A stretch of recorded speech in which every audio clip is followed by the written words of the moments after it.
अच्छा, बिस्मिल्लाहिर्रहमानिर्रहीम, अस्सलाम वालेकुम। आज का बेटा हमारा जो टॉपिक है वो हम सेल साइकिल के बारे में पढ़ेंगे। और सेल साइकिल कहाँ पे होती है, किस लिए ज़रूरी है। तो सबसे पहले देखें कि सेल साइकिल, मैंने जिस तरह अभी आपको बताया थोड़ी देर पहले कि सेल साइकिल क्या है, is a series of events from the cell is produce until it complete mitosis and produce a new cell. यानी एक सेल जो पैदा होता है, पैदा होने से लेकर आगे नेक्स्ट जनरेशन प्रोड्यूस करने तक, एक सेल अपने पैदाइश से लेकर अब नेक्स्ट जनरेशन प्रोड्यूस करने तक, उसके दरमियान में जितने भी इवेंट्स आ रहे हैं, that is known as cell cycle. ये मैं दोबारा से आपको बता देता हूँ कि एक सेल फॉर एग्जांपल बेटा, ये जब पैदा हो गया, इसके बाद इसके दरमियान में काफी इवेंट्स आते हैं, ये स्टेजेस आती हैं। आगे हम पढ़ेंगे M1 फेज, S फेज, ठीक है, और नहीं G1 phase, G2 phase, S phase. और उसके बाद जो एक सेल है वो किस में डिवाइड हो जाता है, दो सेल में डिवाइड हो जाता है। तो पहले तो आपने सेल साइकिल की डेफिनेशन समझनी है। सेल साइकिल क्या है कि एक सेल जो प्रोडक्शन से लेकर आगे नेक्स्ट जनरेशन प्रोड्यूस करने तक, उसके दरमियान में जितने भी इवेंट्स आते हैं, जितने भी स्टेप्स आते हैं, जितने भी प्रोसेस आते हैं, वो सेल साइकिल का हिस्सा है। तो आपको अगर डेफिनेशन आ जाती है सेल साइकिल क्या है, तो cell cycle is a series of event from the cell is produce until it complete mitosis and produce a new cells. ठीक है, ये तो होगी। अब सेल साइकिल की टाइप्स कितनी है? सेल साइकिल की बेसिकली दो टाइप्स हैं। आज हम इनको जनरल समझेंगे, फिर आगे इंशाल्लाह वन बाय वन करके इनको समझ जाएंगे। नंबर वन माइटोसिस और नंबर टू मियोसिस। माइटोसिस क्या है, कहाँ पे होता है माइटोसिस? जो हमारी बॉडी में जो ग्रोथ हो रही है, यानी सोमैटिक सेल, जो बॉडी के सेल्स हैं, जिस तरह हमारे नाखून बढ़ रहे हैं, हमारे बाल बढ़ रहे हैं, हमारी बॉडी जो जितनी भी बॉडी ग्रोथ कर रही है, एक जो बेबी है, बेबी से लेके अगर हम बात कर रहे हैं, जो बड़ा होता है, तो उसके अंदर सेल्स मल्टीप्लाई होते हैं या सेल डिवाइड होते हैं ताकि उसकी बॉडी ग्रो करे। ठीक है, और इस वजह से वो किस वजह से वो ग्रोथ कर रहा है? माइटोसिस की वजह से। यानी एक सेल है, एक सेल से दो सेल बने, दो से चार, 8, 16, 32, 64, जो भी। तो ये सारे का सारा जो प्रोसेस है, ये किसके थ्रू हो रहा है? माइटोसिस। यानी जो ग्रोथ है हमारी बॉडी के अंदर, या फिर हमारे जो नाखून बढ़ रहे हैं, ठीक है, या स्किन के ऊपर जख्म आ गया, स्किन दोबारा जो रीजनरेट हो रही है, वो सारे के सारे जो सेल डिवाइड करते हैं या सेल दोबारा से मल्टीप्लाई करते हैं, वो किस प्रोसेस के थ्रू करते हैं? माइटोसिस। तो अगर आपसे कोई पूछता है माइटोसिस कहाँ पे होता है, तो आपने क्या बताना है? सोमैटिक सेल के अंदर या बॉडी के जो नॉर्मल सेल्स हैं उनके अंदर ये माइटोसिस हो रहा होता है। अच्छा, उसके बाद सेकंड नंबर पे आपने बात करनी है कि जो माइटोसिस है बेटा, उसके अंदर जो क्रोमोसोम है वो कांस्टेंट रहते हैं।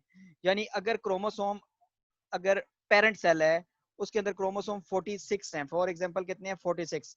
आपसे अगर कोई भी पूछता है कि इंसान का एक जो सेल है, फॉर एग्जांपल ह्यूमन बीइंग है, उसके एक सेल में कितने क्रोमोसोम है, तो आपने क्या बताना है? 46, 44। तो माइटोसिस में क्या होता है कि एक सेल के अंदर अगर 46 क्रोमोसोम है, तो नेक्स्ट सेल के अंदर भी 46 कितने ही रहेंगे? नेक्स्ट सेल के अंदर क्रोमोसोम कितने रहेंगे? 46 ही रहेंगे। वो आधे नहीं होते, ना ही डबल होंगे, ना ही कम होंगे, तो कांस्टेंट रहते हैं। तो क्या डेफिनेशन हो सकती है? Mitosis is a type of cell division in which one parent cell divided into two daughter cell, each daughter cell, ये डॉटर सेल है, इसको सन सेल नहीं पढ़ना, ठीक है। अब क्यों डॉटर सेल है, ये बात की बातें हैं, ठीक है। इसको सन सेल या फिर हमने और बाकी कोई नाम क्यों नहीं दिया, ठीक है। तो इन विच वन पेरेंट सेल, यानी एक जो पेरेंट सेल है डिवाइड होता है दो डॉटर सेल में, और हर डॉटर सेल में जो क्रोमोसोम की तादाद है वो कांस्टेंट रहती है या फिर वो सेम रहती है। अब ये तो माइटोसिस हो गया, ये जनरल आपको बता रहा हूँ। बाकी इसके हम जितने भी स्टेप्स होंगे, इंटरफेस वगैरह, ये अगले वीडियोस के अंदर या अगले लेक्चर्स में पढ़ेंगे।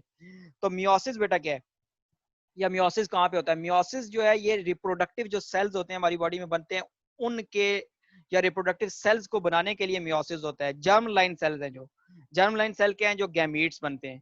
अब जो गैमीट्स बनने का अमल है वो मियोसिस के थ्रू होता है।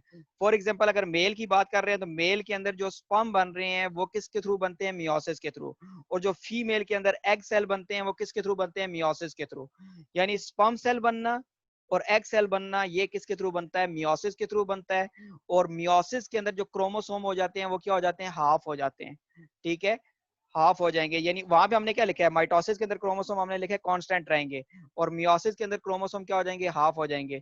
तो इन दोनों की डेफिनेशन में फर्क यही है। Mitosis is a type of cell division in which one parent cell divided into two daughter cell, each with same number of chromosome, या each daughter cell have a same number of chromosome as were in parent cell. ये आगे भी हम इंशाल्लाह दोबारा इसको साथ साथ करते रहेंगे। अभी आपने जनरल ओवरव्यू लेना है।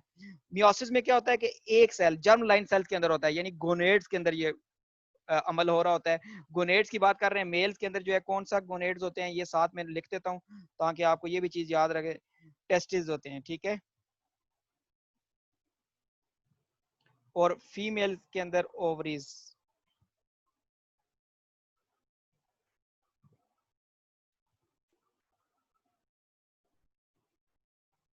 तो आपने क्या बताना है बच्चों के मियोसिस जो है जर्म लाइन सेल के अंदर यानी गैमीट्स बनाने के लिए हो रहा है। टेस्टिस के अंदर क्या चीज बन रही है, स्पर्म बन रही है जो कि मेल के गोनेड्स हैं, और फीमेल्स के अंदर क्या बनते हैं, एग सेल बनता है। और ये जो प्रोसेस स्टार्ट होता है आफ्टर प्यूबर्टी, यानी प्यूबर्टी जब आती है, बलोगत आती है, उसके बाद स्टार्ट होता है। और टिल जो है मेल में तो डेथ तक होता है और फीमेल में इसका अलग टाइम है, ठीक है। अच्छा, इसमें आपने देखना है मियोसिस के अंदर क्या होगा, एक जो पेरेंट सेल है बेटा ये 4 डॉटर सेल में डिवाइड होता है। एक पेरेंट सेल कितने सेल्स में डिवाइड होगा, 4 डॉटर सेल में। यानी ये एक पेरेंट सेल पहले कितने में डिवाइड होता है, पहले तो 2 में ही डिवाइड होगा। कितने में डिवाइड होगा, यानी मियोसिस के अंदर पहला सेल है वो 2 सेल में डिवाइड होगा, और फिर ये 2 सेल कितने में डिवाइड होंगे, दोबारा मजीद 2 में डिवाइड होंगे। तो एक parent cell at the end उससे कितने डॉटर सेल बनते हैं, 4 डॉटर सेल बनते हैं। और हर डॉटर सेल में क्रोमोसोम की तादाद पेरेंट सेल की निस्बत क्या होती है, आधी होती है। इसको हम डिटेल में पढ़ेंगे, फिलहाल आपने इसको समझना है कि यहाँ पे कितने बेटा क्रोमोसोम है, 46। कितने क्रोमोसोम है, 46। और इसके बाद यहाँ पे कितने आ जाएंगे, 23। कितने आ जाएंगे, 23। और यहाँ पे भी कितने आ जाएंगे, 23। और फिर आप कहेंगे सर नहीं 23 के बाद इसको कितने हो जाएंगे, 11.5, 11.5 या 12.5, नहीं, बल्कि कितने रहेंगे, 23 रहेंगे। यानी एक parent cell 4 daughter cell chromosome में तकसीम होता है, और हर डॉटर सेल में क्रोमोसोम की तादाद पेरेंट सेल की निस्बत आधी होती है। पहला जो फेज है इसमें इसको मियोसिस 1 कहते हैं। जो फर्स्ट फेज है, जो पहले फेज के अंदर एक सेल से 2 सेल बन रहे हैं बेटा, ये मियोसिस 1 है। और फिर जो इस जो मजीद आगे आप देखेंगे इस सेल से मजीद 2 सेल जो आगे बन रहे हैं, ये मियोसिस 2 है, ठीक है। ये हम जब जिस टाइप पे मियोसिस पे जाएंगे उसको पढ़ेंगे। अभी जनरल सिर्फ हम क्या ले रहे हैं, ओवरव्यू ले रहे हैं, तो आपको ये क्लियर हो मियोसिस कहाँ पे होता है और माइटोसिस कहाँ पे होता है और इनका काम क्या है। दोबारा देख लेना है, सेल साइकिल क्या चीज है।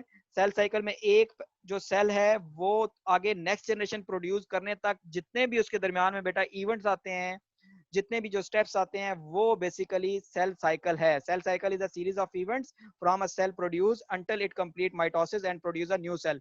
या माइटोसिस के थ्रू सेल एक सेल न्यू सेल प्रोड्यूस करता है, या मियोसिस के थ्रू एक सेल न्यू सेल प्रोड्यूस करता है। अब इन दोनों में फर्क क्या है, माइटोसिस बच्चे सोमैटिक सेल में हो रहा है, यानी बॉडी के जो नॉर्मल सेल्स के अंदर हो रहा है, इसमें क्रोमोसोम क्या रहेंगे, कांस्टेंट रहेंगे। मियोसिस कहाँ पे होता है, जर्म लाइन सेल के अंदर होता है, यानी जो गैमीट्स बनाने वाले सेल हैं। गैमीट्स जो है मेल के अंदर टेस्टिस के अंदर स्पर्म सेल्स बन रहे हैं, और फीमेल के अंदर ओवरीज के अंदर जो एग सेल बन रहे हैं। इन दोनों प्रोसेस के दौरान क्या होता है कि एक सेल पहले 2 डॉटर सेल बनाता है, और वो 2 डॉटर सेल मजीद आगे 2 डॉटर सेल बनाते हैं।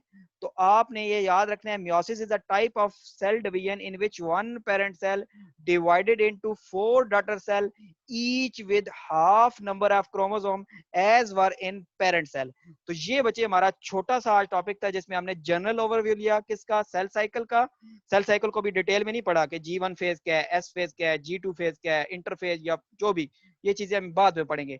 आज आपके जो लेसन था उसमें सिर्फ आपने सेल साइकिल की सिंपल डेफिनेशन, और सेल साइकिल की जो टाइप्स हैं, 2 टाइप्स हैं, माइटोसिस एंड मियोसिस। और उसका हमने जनरल ओवरव्यू लिया है। माइटोसिस कहाँ पे हो रहा है, सोमैटिक सेल में, बॉडी सेल में, और क्रोमोसोम क्या रहेंगे उसमें, कांस्टेंट। और मियोसिस कहाँ पे होता है, जर्म लाइन सेल के अंदर, और उसमें क्रोमोसोम क्या हो जाते हैं, हाफ हो जाते हैं। बाकी इंशाल्लाह इसको आगे हम साथ साथ देखते जाएंगे।